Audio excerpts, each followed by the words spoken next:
കുറച്ച് ദിവസമായിട്ട് സോഷ്യൽ മീഡിയയിൽ നിങ്ങൾ കാണുന്ന ഒരു ആഡ് ഉണ്ടാവും. ഏലിയൻസ് നമ്മുടെ കൊച്ചി നഗരത്തിൽ വന്നിട്ട്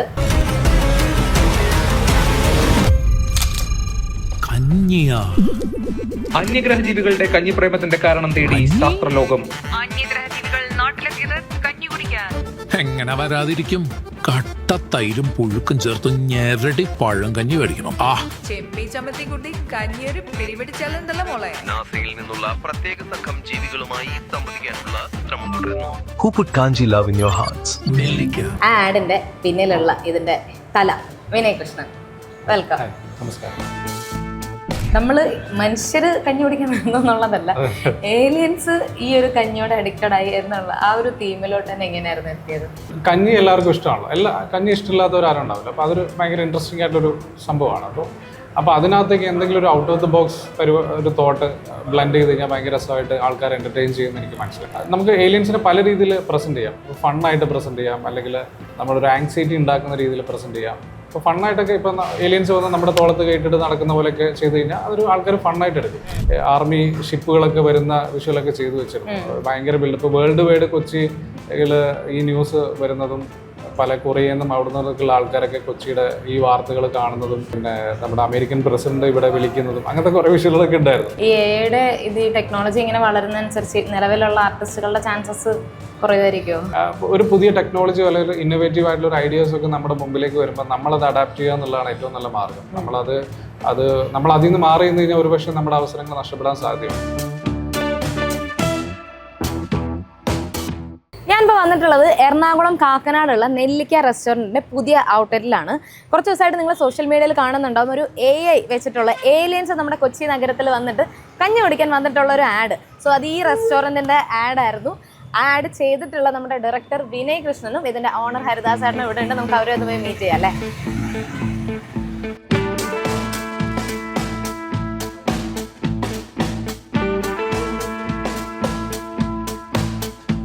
അപ്പോൾ നമ്മുടെ നെല്ലിക്ക റെസ്റ്റോറൻറ്റ് ഓണർ ഹരിദാസ് ചേട്ടനും പിന്നെ ഈ അഡ്വർടൈസ്മെൻറ്റിൻ്റെ പിന്നിലുള്ള നമ്മുടെ ഡയറക്ടർ വിനയ് കൃഷ്ണനാണ് കൂടെ ഉള്ളത്. അപ്പോൾ ഹരിദാസ് ചേട്ടാ, ഇപ്പം ഇതിൻ്റെ കൊച്ചിയിൽ വേറെ കുറച്ച് ഔട്ട്ലെറ്റ് ഉണ്ട്. ഇതിപ്പം പുതിയതായിട്ട് വളരെ റീസെൻ്റ് ആയിട്ട് സ്റ്റാർട്ട് ചെയ്തു. 1 മന്ത് ആയതേ ഉള്ളൂ. അപ്പോൾ ഇത് തന്നെ ഒരു AI വെച്ച് തന്നെ ഇത് ക്രിയേറ്റ് ചെയ്യാം എന്നുള്ള ചേട്ടൻ്റെ ഒരു മോട്ടീവ് എന്തായിരുന്നു?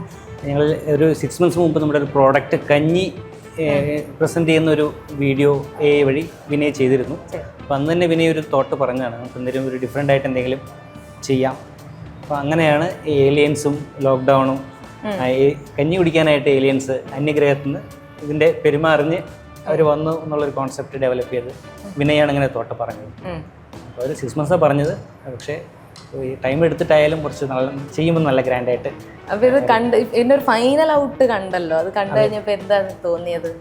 ഫൈനൽ ഔട്ട് തോന്നിയപ്പം ശരിക്കും ഞങ്ങൾ കുറച്ച് നേരം 3 അത് റെഗുലർ റിപ്പീറ്റ് ചെയ്ത് കാണുമ്പോഴാണ് അതിൻ്റെ ഇൻഡെപ്തായിട്ട് ഓരോ ചെറിയ മൈന്യൂട്ടായിട്ടുള്ള ഡീറ്റെയിൽ ആയിട്ട് ചെയ്തതും വളരെ തോട്ട് പ്രോസസ്സ് വളരെ ഒരുപാട് അതിനകത്ത് സ്പെൻഡ് ചെയ്തിട്ടുണ്ടെന്നുള്ളത് മനസ്സിലാവുന്നുണ്ട് കാണുമ്പോൾ. യെസ്. അപ്പോൾ ഇവിടുത്തെ നെല്ലിക്ക റെസ്റ്റോറൻറ്റ് ഇവിടുത്തെ ഏറ്റവും വലിയ സ്പെഷ്യാലിറ്റി ചോദിച്ചു കഴിഞ്ഞാൽ എന്തായിരിക്കും?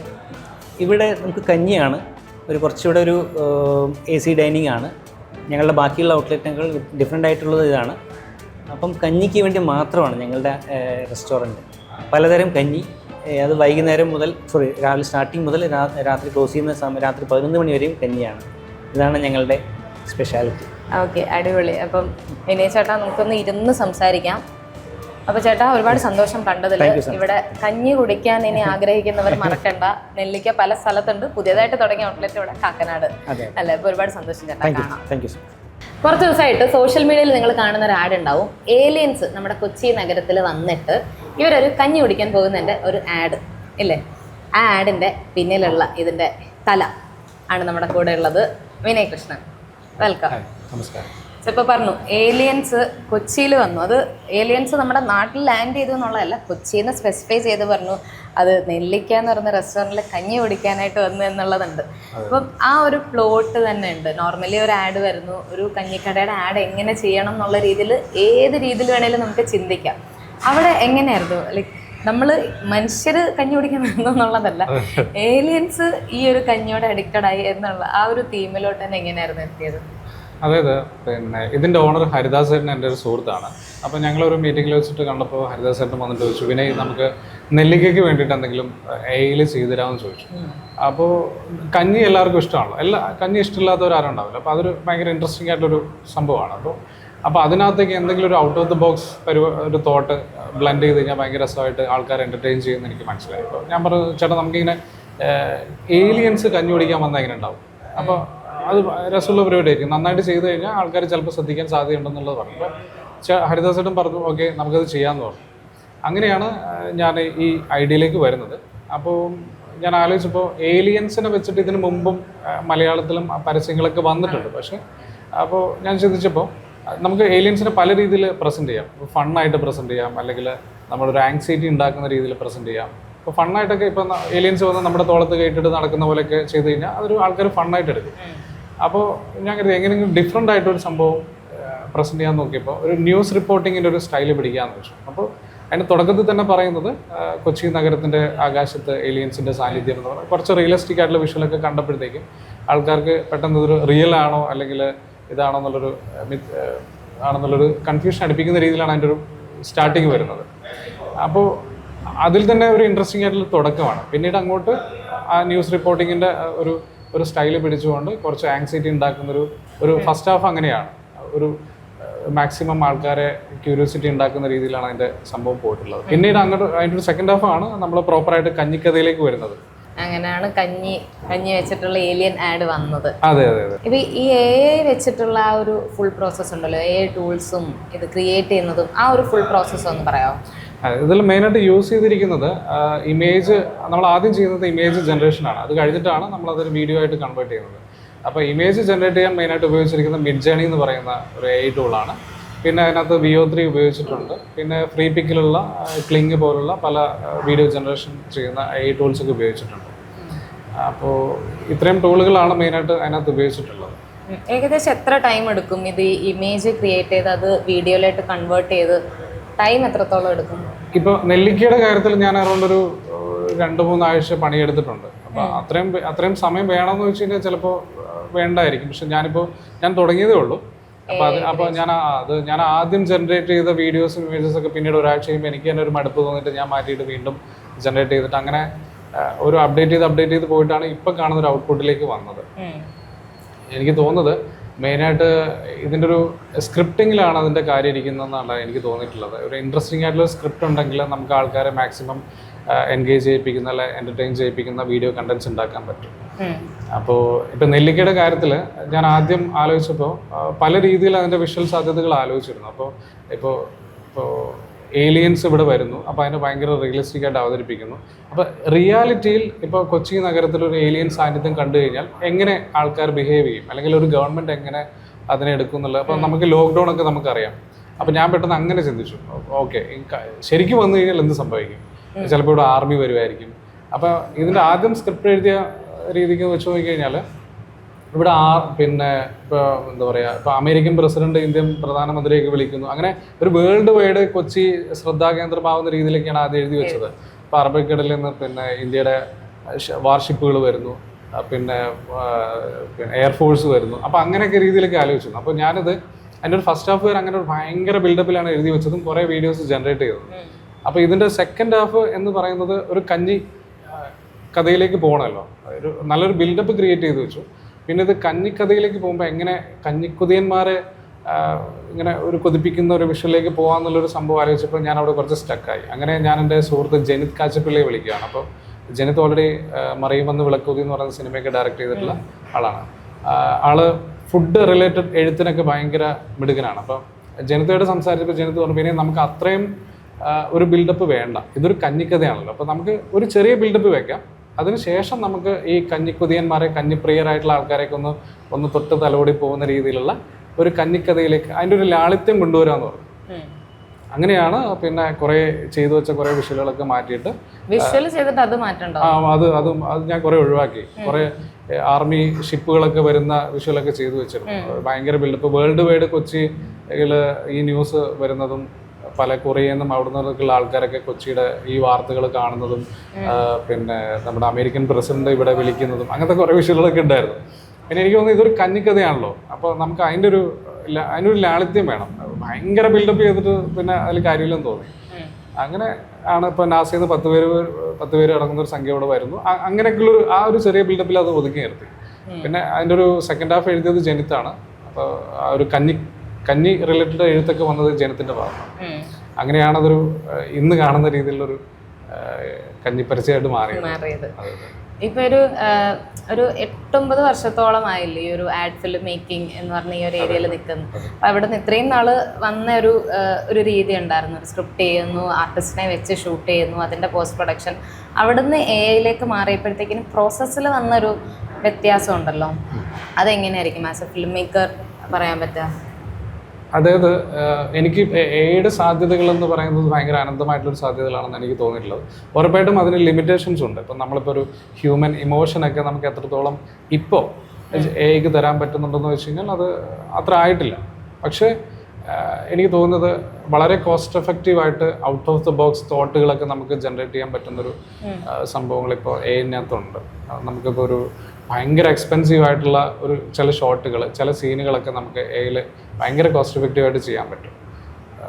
മെയിനായിട്ട് ഞാൻ കണ്ടത് ബഡ്ജറ്റ് ഫ്രണ്ട്ലി ആയിട്ട് കുറേ ഫിലിമുകൾ ഉണ്ടാക്കാം എന്നുള്ള രീതിയിലാണ്. പക്ഷേ സെയിം ടൈം നമുക്കിപ്പോൾ എന്താ പറയുക, ഭയങ്കര ഇമോഷണൽ ആയിട്ടുള്ള സീനുകളൊക്കെ ചെയ്യാൻ പറ്റുമെന്ന് വെച്ച് കഴിഞ്ഞാൽ ആസ് ഓഫ് നൗ ഇപ്പോൾ പറ്റില്ല എന്നുള്ളതാണ് എനിക്ക് മനസ്സിലായിട്ടുള്ളത്. പക്ഷെ അത് വരും എന്നാണ് എനിക്ക് തോന്നുന്നത്. എന്തായാലും എയിൽ പുതിയ അപ്ഡേറ്റ്സുകൾ വന്നുകൊണ്ടിരിക്കുകയാണ്. ഇപ്പോൾ വന്നു കഴിഞ്ഞാൽ മാത്രമേ നമുക്കത് പറയാൻ പറ്റുള്ളൂ ഇനി എന്താണ് എയിൽ വരാൻ പോകുന്നത് എന്നുള്ളത്. അപ്പോൾ ഉറപ്പായിട്ടും പുതിയ അപ്ഡേറ്റ്സുകൾ വരുന്നുണ്ട്. അപ്പോൾ ഭയങ്കര രസകരമായിട്ടുള്ള വീഡിയോ കണ്ടന്റ്സ് ഇനി വരും എന്നുള്ളത് തന്നെയാണ് എനിക്ക് മനസ്സിലാക്കാൻ പറ്റുന്നത്. ഈ എയുടെ ഈ ടെക്നോളജി ഇങ്ങനെ വളരുന്നതനുസരിച്ച് നിലവിലുള്ള ആർട്ടിസ്റ്റുകളുടെ ചാൻസസ് കുറയുമായിരിക്കുമോ? അതറിയില്ല. അപ്പം നിലവിൽ കേൾക്കുന്ന ചില വാർത്തകൾ പലർക്കും അറിയാത്തത് കൊണ്ട് ജോലി നഷ്ടപ്പെടുന്നു എന്നുള്ളതൊക്കെ കേൾക്കുന്നുണ്ട്. പക്ഷെ എനിക്ക് തോന്നുന്നത് ഒരു പുതിയ ടെക്നോളജി അല്ലെങ്കിൽ ഇന്നോവേറ്റീവ് ആയിട്ടുള്ള ഒരു ഐഡിയാസൊക്കെ നമ്മുടെ മുമ്പിലേക്ക് വരുമ്പോൾ നമ്മളത് അഡാപ്റ്റ് ചെയ്യുക എന്നുള്ളതാണ് ഏറ്റവും നല്ല മാർഗം. നമ്മൾ അതിൽ നിന്ന് മാറി നിന്ന് കഴിഞ്ഞാൽ ഒരുപക്ഷെ നമ്മുടെ അവസരങ്ങൾ നഷ്ടപ്പെടാൻ സാധ്യതയുണ്ട്. അപ്പോൾ പുതിയ ഇന്നോവേറ്റീവ് ആയിട്ടുള്ള ഒരു സംഭവം മുമ്പിൽ വരുമ്പോൾ നമ്മളത് പഠിക്കുക, നമ്മളത് നമ്മുടെ ജോലിയുടെ ഭാഗമാക്കാൻ നോക്കുക, നമ്മളതിനെ ഉപയോഗിക്കുക എന്നുള്ളതാണ് എനിക്ക് തോന്നുന്നത്. ഇതിൻ്റെ വന്നപ്പോൾ ഞാൻ അത്ര ഇതിനെ കൺസിഡർ ചെയ്യാത്ത ഒരാളായിരുന്നു. പിന്നീട് എനിക്ക് മനസ്സിലായി ഇത് എന്തായാലും നമ്മുടെ കൂടെ ഉണ്ടാവും. നമ്മളിത് നമ്മുടെ ജോലിയുടെ ഭാഗമായിട്ട് നമ്മളിതിനെ കണ്ടില്ലെങ്കിൽ ഉറപ്പായിട്ടും നമ്മൾ പിന്തള്ളപ്പെട്ടു പോകാൻ സാധ്യത ഉണ്ടെന്നുള്ളതൊരു അതാണ് റിയാലിറ്റി എന്നാണ് എനിക്ക് മനസ്സിലായിട്ടുള്ളത്. ഈ ഒരു ഫീൽഡ് ചൂസ് ചെയ്യുന്നവർ കൂടെ അറിഞ്ഞിരിക്കണം എന്നുള്ളതാണ്. അതെ. അല്ല, ഈ ഒരു ഫീൽഡ് എന്നുള്ള മാത്രമല്ല, നമ്മുടെ ജീവിതത്തിൽ എല്ലാ മേഖലകളിലും ഇപ്പോൾ ഉണ്ടല്ലോ. ഈവൻ മെഡിക്കൽ ഫീൽഡിലടക്കം ഏറ്റവും കൂടുതൽ ഇന്നോവേഷൻ വരുന്നത്, ഇന്നോവേറ്റീവ് ആയിട്ടുള്ള പുതിയ കാര്യങ്ങൾ വരുന്നത് മെഡിക്കൽ ഫീൽഡിലാണെന്നാണ് എനിക്ക് മനസ്സിലായത്. അപ്പോൾ പിന്നെ ഉണ്ടായിരുന്നു, നമ്മളത് അറിഞ്ഞില്ലെന്ന് മാത്രം. ഇപ്പോൾ ഭയങ്കരമായിട്ട് നമ്മൾ അതിൻ്റെ കുറേ കാര്യങ്ങൾ കണ്ടു തുടങ്ങിയപ്പോഴാണ് നമുക്ക് ഇതാണ് എന്ന് നമുക്ക് മനസ്സിലായി തുടങ്ങിയത്. വർഷങ്ങളായിട്ട് നമ്മുടെ കൂടെ ഉണ്ട്. അപ്പോൾ ഇനി ഒരു 1-2 കൊല്ലം കഴിയുമ്പോൾ എങ്ങനെയായിരിക്കും നമ്മുടെ ജീവിതത്തിനെ ഇൻഫ്ലുവൻസ് ചെയ്യാൻ പോകുന്നുള്ളത് നമുക്ക് കണ്ടു തന്നെ അറിയണം. ഇപ്പോൾ എനിക്ക് പറയാൻ അറിയില്ല. അപ്പോൾ അങ്ങനെയാണ്. അതെ. സോ ഇപ്പം ഈ ഒരു ആഡ് ഫിലിം മേക്കിംഗ് ചൂസ് ചെയ്യാനുള്ളൊരു റീസൺ എന്തായിരുന്നു? എൻ്റെ ഹൈസ്കൂൾ സമയത്താണ് എനിക്ക് ആദ്യമായിട്ടൊരു ഫിലിം മേക്കിംഗ് എന്ന് പറയുന്നൊരു മേഖലയോട് താല്പര്യം തോന്നുന്നത്. അപ്പോൾ എൻ്റെ ആഗ്രഹം ഫിലിം ഡയറക്ടർ ആവുന്നുള്ളതായിരുന്നു. അപ്പോൾ അങ്ങനെ അതിൻ്റെ മുന്നോടിയായിട്ട് ഞാനിവിടെ എറണാകുളത്ത് ഫൈൻ ആർട്സ് കോളേജിൽ പഠിക്കാൻ വന്നു. അവിടുന്ന് അഡ്വർടൈസിങ്ങിൽ PG കഴിഞ്ഞു. അത് കഴിഞ്ഞിട്ട് ഞാനൊരു 6-7 വർഷത്തോളം അഡ്വർടൈസിങ് ഏജൻസികളിൽ ക്രിയേറ്റീവ് ഏരിയയിൽ വർക്ക് ചെയ്തു. വിഷ്വലൈസറായിട്ടും ആർട്ട് ഡയറക്ടറായിട്ടൊക്കെ വർക്ക് ചെയ്തു. അതിനുശേഷം 2015-ലാണ് ഞാൻ ആഡ് ഫിലിം രംഗത്തേക്ക് വരുന്നത്. അപ്പോൾ അറൗണ്ട് ഒരു 100ഓളം പരസ്യങ്ങളുടെ ഭാഗമാകാൻ ഇതിനോടകം സാധിച്ചിട്ടുണ്ട്. പല മൈജി അടക്കമുള്ള പല നമുക്കറിയാവുന്ന പല ബ്രാൻഡുകളുടെയൊക്കെ പരസ്യങ്ങൾ ചെയ്യാൻ സാധിച്ചിട്ടുണ്ട്. അപ്പോൾ എൻ്റെ കരിയറിൻ്റെ തുടക്കം ആക്ച്വലി അഡ്വർടൈസിങ് ഏജൻസിയിൽ നിന്നായിരുന്നു. അപ്പോൾ അത് കഴിഞ്ഞിട്ട് പിന്നെ എനിക്ക് ഈ പറയുന്നൊരു ഫിലിം മേക്കിങ്ങിനോട് ഒരു ആഗ്രഹം മനസ്സിലുണ്ടായിരുന്നല്ലോ. അപ്പോൾ അങ്ങനെ ഇവിടുത്തെ പല ഡയറക്ടേഴ്സിനോടൊക്കെ അസിസ്റ്റന്റ് ഡയറക്ടറാനുള്ള അവസരങ്ങളൊക്കെ ചോദിച്ചു. പക്ഷേ കിട്ടിയില്ല. അങ്ങനെ ആക്സിഡൻ്റലി ആണ് ഞാൻ അഡ്വർടൈസിങ് ആഡ് ഫിലിം മേഖലയിലേക്ക് വരുന്നത്. പക്ഷെ രണ്ടും 2 മേക്കിംഗ് സ്റ്റൈലാണ്. ആഡ് ഫിലിം മേക്കിങ്ങും ഫീച്ചർ ഫിലിം മേക്കിംഗ് ഒക്കെ രണ്ടും എൻ്റർലി ഡിഫറെൻ്റ് ആണ്. അപ്പോൾ അങ്ങനെ. പക്ഷേ ഇപ്പോൾ ഞാൻ എൻ്റെ ഒരു പുതിയ സിനിമയുടെ ഒരു എഴുത്ത് ഓൾമോസ്റ്റ് കഴിഞ്ഞു. ഞാനും വേറൊരു കോറൈറ്ററായിട്ട് ഒരു എഴുത്ത് കഴിഞ്ഞിരിക്കുകയാണ്. അപ്പോൾ അതിൻ്റെ ഒരു ആക്ച്വലി സ്റ്റാർട്ട് ചെയ്യാൻ തന്നെ അതാണ് ഒരു കാരണം. ഞാൻ ഇപ്പോൾ പിന്നെ പ്രൊഡ്യൂസർമാരുടെ അടുത്തും ആക്ടേഴ്സിൻ്റെ അടുത്തൊക്കെ കഥ പറയാൻ വേണ്ടി പോകുന്ന സമയത്ത് നമുക്കൊരു പ്രസൻറ്റേഷൻ ഉണ്ടാവണമല്ലോ. നമുക്ക് അവരെ ഇൻട്രസ്റ്റിംഗ് ആയിട്ട് നമുക്ക് കഥ പറയുന്നതിൻ്റെ ഭാഗമായിട്ട് വിഷ്വൽസ് ഒക്കെ കാണിച്ചു കഴിഞ്ഞാൽ ഓക്കെ ഇങ്ങനെ ഒരു മൂഡിലാണ് നമ്മൾ സിനിമ ചെയ്യാൻ പോകുന്നത് എന്നുള്ളൊരു ഐഡിയ പ്രസൻറ്റ് ചെയ്യാൻ വേണ്ടിയിട്ടാണ് സത്യത്തിൽ ഞാൻ AI ചെയ്യാൻ തുടങ്ങിയത്. അപ്പോൾ അത് കഴിഞ്ഞപ്പോഴാണ് ഞാൻ ഭയങ്കര ഇൻട്രസ്റ്റിംഗ് ആയിട്ടുള്ള വീഡിയോ കണ്ടന്റ്സ് ഒക്കെ കാണാൻ തുടങ്ങിയത്. അപ്പോൾ എനിക്ക് തോന്നി ഓക്കെ ഇത് ആഡ് ഫിലിം രംഗത്തും ഇത് നമുക്ക് അപ്ലൈ ചെയ്യാമല്ലോ. അങ്ങനെയാണ് ഞാൻ ഒരു പരീക്ഷണാടിസ്ഥാനത്തിലാണ് ഞാൻ നെല്ലിക്കയുടെ പരസ്യമൊക്കെ ഒന്ന് ചെയ്ത് നോക്കിയത്. അതേതായാലും ക്ലിക്കായി. അപ്പോൾ കുറേ എൻക്വയറീസ് വരുന്നുണ്ട്. അപ്പോൾ ചിലതൊക്കെ ഇൻട്രസ്റ്റിംഗ് ആയിട്ടുള്ള പരസ്യങ്ങളായിട്ട് ചെയ്യാനുള്ളൊരു സംഭവങ്ങൾ വന്നിട്ടുണ്ട്. അപ്പോൾ അതൊന്നും ചെയ്യാനുള്ള തയ്യാറെടുപ്പിലാണ്.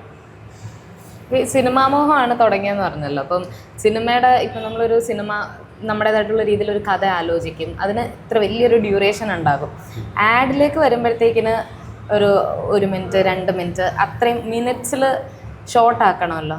അതിപ്പം എത്രത്തോളം ഇത്രയും കുറഞ്ഞ ഡ്യൂറേഷനിൽ വളരെ നല്ലൊരു പോയിന്റ് അല്ലെങ്കിൽ കൺവിൻസ് ചെയ്യണം പ്രേക്ഷകരെ, ഈ ഒരു ബ്രാൻഡ് അല്ലെങ്കിൽ ഒരു മെസ്സേജ് കൺവിൻസ് ചെയ്യണം.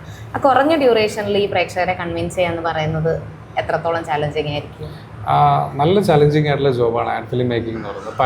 പലരുടെയും ധാരണ ഇതൊരു 30 സെക്കൻഡ് പരസ്യം അല്ലെങ്കിൽ 1 മിനിറ്റ് പരസ്യമല്ല എന്നുള്ള രീതിയിലാണ്. പക്ഷേ ചിലപ്പോൾ നമ്മളിപ്പോൾ ഒരു 5 ലക്ഷം രൂപ മുടക്കി എടുക്കുന്ന ഒരു പരസ്യം, ഞാൻ ഒരു മിനിമൽ ബഡ്ജറ്റ് പറഞ്ഞാണ്. അപ്പോൾ 5 ലക്ഷം രൂപ മുടക്കി എടുക്കുന്ന ഒരു പരസ്യം കൊണ്ട് ആ ക്ലയൻറ്റിന് ചിലപ്പോൾ ഒരു 5 കോടിയുടെ ബിസിനസ് ആയിരിക്കും അവർ എക്സ്പെക്റ്റ് ചെയ്യുന്നുണ്ടാവുക. അപ്പോൾ ചിലപ്പോൾ അതിൽ കൂടുതലായിരിക്കാം. അപ്പോൾ ഉറപ്പായിട്ടും അവരുടെ ടാർഗറ്റ് ഓഡിയൻസിൻ്റെ അടുത്തേക്ക് കൃത്യമായിട്ട് ഈ ബ്രാൻഡിൻ്റെ കമ്മ്യൂണിക്കേഷൻ പറയുന്ന ഒരു സംഭവം ഒരു 30 സെക്കൻഡിനുള്ളിൽ നമ്മൾ പറയുക എന്നുള്ളതാണ് നമ്മുടെ ഏറ്റവും വലിയ ചാലഞ്ചിങ്. ഇപ്പോൾ ഒരു സിനിമയിൽ നമുക്കൊരു കഥ പറയാൻ അല്ലെങ്കിൽ ഒരു ക്യാരക്ടറിനെ എസ്റ്റാബ്ലിഷ് ചെയ്യാനൊക്കെ നമുക്ക് മിനിറ്റുകൾ, പല സീനുകൾ കിട്ടും. ഒരു 2.5 മണിക്കൂറോളം കിട്ടും നമുക്കൊരു കഥ പറയാൻ വേണ്ടിയിട്ട്. പക്ഷേ അറ്റ് ദ സെയിം ടൈം നമുക്ക് ആഡിന് കിട്ടുന്നത് സെക്കൻഡ്സ് ആണ്. ആ സെക്കൻഡ്സിനുള്ളിൽ പറയുക എന്നുള്ളതാണ്, അത് ഭയങ്കര ചാലഞ്ചിങ് ആയിട്ടുള്ള ഒരു ജോബ് തന്നെയാണ്. അപ്പോൾ അതിൻ്റെ പിന്നിലുള്ള ബ്രെയിനും അല്ലെങ്കിൽ ക്രിയേറ്റീവ് തിങ്കിങ് പ്രോസസ്സൊക്കെ ഭയങ്കരമായിട്ട് പണിയെടുക്കേണ്ടുന്ന ഒരു മേഖലയാണ് ആഡ് ഫിലിം മേക്കിംഗ്. അവിടെ ഈ ക്രിയേറ്റിവിറ്റിയും സെയിം ടൈം ഈ ഫിനാൻഷ്യൽ സാധനങ്ങളോട് ഒരുമിച്ച് ബാലൻസ് ചെയ്തും കൂടെ പോകണമല്ലോ. ഇപ്പം നമ്മളെ ക്രിയേറ്റിവിറ്റി ചിലപ്പോൾ ഈ ക്ലയൻസിന് അല്ലെങ്കിൽ ബ്രാൻഡ്സിന് ഓക്കെ അല്ലെങ്കിൽ അവിടെ ഇത് രണ്ടും കൂടെ എങ്ങനെ ബാലൻസ് ചെയ്യാനായിട്ട് പറ്റും? അതാണ് ആ ഒരു ബാലൻസിങ് കറക്റ്റായിട്ട് പോകണം. നമ്മുടെ എന്താ പറയുക, ഇപ്പോൾ നമ്മുടെ സിനിമ ഉണ്ടാക്കുന്നത് പ്രേക്ഷകന് വേണ്ടിയിട്ടാണ്, പരസ്യം ഉണ്ടാക്കുന്നത് കൺസ്യൂമേഴ്സിന് വേണ്ടിയിട്ടാണ്. അപ്പോൾ രണ്ട് സൈക്കോളജിയാണ് നമ്മളവിടെ അപ്ലൈ ചെയ്യേണ്ടത്. അപ്പോൾ ഒരു ബ്രാൻഡിനെ കുറിച്ച് നമ്മൾ സംസാരിക്കുന്ന സമയത്ത് ആ ബ്രാൻഡിൻ്റെ USP നമ്മൾ കറക്റ്റായിട്ട് പറഞ്ഞു പോകണം. ചിലപ്പോൾ ഒരു ഓഫറിനെ കുറിച്ചായിരിക്കും സംസാരിക്കുന്നുണ്ടാവുക, അല്ലെങ്കിൽ ഒരു ബ്രാൻഡിന് ചിലപ്പോൾ എന്തെങ്കിലും ഒരു പ്രശ്നം ഉണ്ടാകുന്ന സമയത്ത് ആ പ്രശ്നത്തെ ഓവർകം ചെയ്യാൻ വേണ്ടിയിട്ടായിരിക്കും ഒരു ബ്രാൻഡ് ചിലപ്പോൾ പരസ്യം ചെയ്യുന്നുണ്ടാവുക. അപ്പോൾ അതൊക്കെ കൃത്യമായി മനസ്സിലാക്കി കൃത്യമായി ഓഡിയൻസിൻ്റെ അടുത്ത് കമ്മ്യൂണിക്കേറ്റ് ചെയ്യുന്ന, അത് ഏറ്റവും വലിയ ചാലഞ്ചിങ് എന്ന് പറയുന്നത് വിത്തിൻ സെക്കൻഡ്സിനുള്ളിൽ അത് നമ്മൾ കമ്മ്യൂണിക്കേറ്റ് ചെയ്യണം എന്നുള്ളതാണ്. ഇപ്പം ചില പരസ്യം ഇപ്പോൾ വരുന്ന പല എൻക്വയറീസും നമുക്ക് 15 സെക്കൻഡ് പരസ്യം മതി എന്ന് പറയുന്നത്. അപ്പോൾ അത് തന്നെ ഭയങ്കര വലിയ ചാലഞ്ചിങ് ആണ്. 15 സെക്കൻഡിനുള്ളിൽ ഒരു വലിയൊരു കമ്മ്യൂണിക്കേഷൻ നമ്മൾ ഓഡിയൻസിൻ്റെ മുമ്പിലേക്ക് നമ്മൾ വെക്കണം എന്നുള്ളത് ഇറ്റ്സ് വെരി ബിഗ് ചാലഞ്ച്.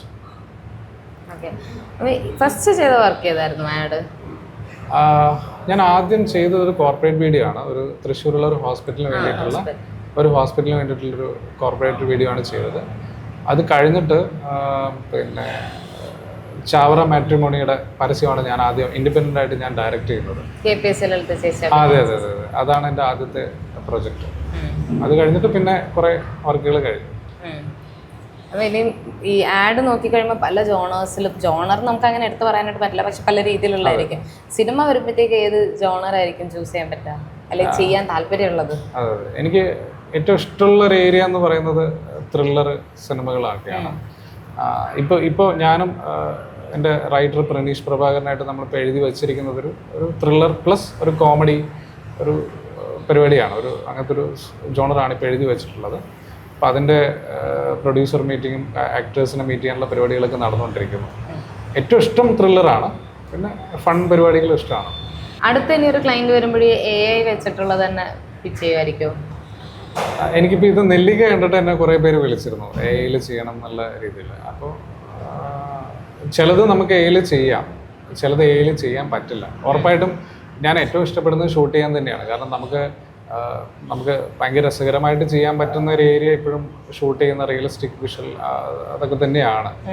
കാരണം നമുക്ക് ഇമോഷൻസ് കറക്റ്റ് നമുക്ക് ക്യാപ്ചർ ചെയ്യാൻ പറ്റുന്നത് ഷൂട്ട് ചെയ്യുമ്പോൾ തന്നെയാണ്. നമുക്ക് ആക്ടേഴ്സിനെയൊക്കെ നമുക്ക് നമ്മുടെ ഇഷ്ടത്തിനനുസരിച്ച് നമുക്ക് ഹാൻഡിൽ ചെയ്യാം, നമുക്ക് ഇഷ്ടമുള്ള രീതിയിൽ വിഷ്വലുകൾ ചെയ്യാം. ഇപ്പം എയിൽ ചെയ്യുമ്പോൾ എന്ന് വെച്ച് കഴിഞ്ഞാൽ തരുന്ന വിഷ്വലുകളിൽ നമ്മൾ കോംപ്രമൈസ് ചെയ്യാണ് പലപ്പോഴും. അതിനെ വെച്ച് എഡിറ്റ് ചെയ്തിട്ട് നമ്മളൊരു വീഡിയോ ഉണ്ടാക്കുകയാണ് ചെയ്യുന്നത്. നമ്മൾ എക്സാക്ട് ഉദ്ദേശിക്കുന്ന വിഷ്വൽ തന്നെ തരണം എന്ന് നിർബന്ധമൊന്നുമില്ല. അപ്പോൾ അങ്ങനെ ഒരുപാട് ലിമിറ്റേഷൻസ് എയിലുണ്ട്. പിന്നെ നമ്മൾ എഡിറ്റിങ്ങിൽ പല കുറവുകളും വിഷ്വൽസിൻ്റെ കുറവുകളും നമ്മൾ മറികടക്കുകയാണ് ചെയ്യുന്നത്. അപ്പോൾ കുറേ എൻക്വയറീസ് വന്നിരിക്കുന്നത് വീഡിയോസ് ചെയ്യാൻ വേണ്ടിയിട്ടാണ്.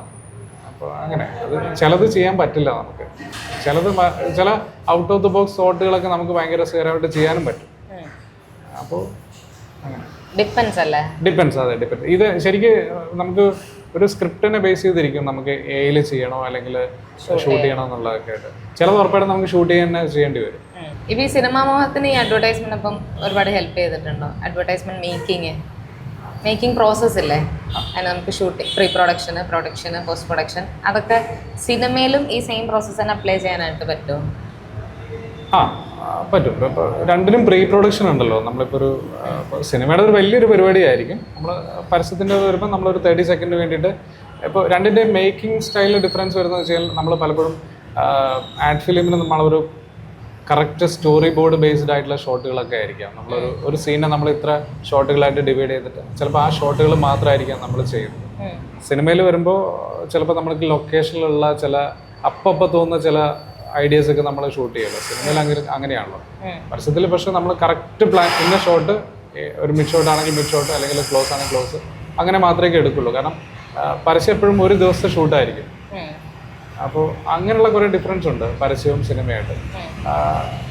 ഉറപ്പായിട്ടും ആഡ് ഫിലിം മേക്കിംഗ് എന്നെ ഒരുപാട് സിനിമയിലേക്ക് കടക്കാൻ വേണ്ടിയിട്ട് ഹെൽപ്പ് ചെയ്യുന്നുണ്ട്. ആ ഒരു പ്രോസസ്സ് കുറേ ഏരിയകളിലൊക്കെ സെയിം തന്നെയാണ്, പ്രത്യേകിച്ച് അതിൻ്റെ പ്രീ പ്രൊഡക്ഷൻ കാര്യങ്ങളൊക്കെ. റീസെന്റ് ടൈംസിൽ ഇറങ്ങിയിട്ടുള്ള അഡ്വർടൈസ്മെന്റിൽ ഏറ്റവും കൂടുതൽ ഇൻസ്പയർ ചെയ്തിട്ടുള്ള ഒരെണ്ണം ചോദിച്ചു കഴിഞ്ഞാൽ ഏതായിരിക്കും?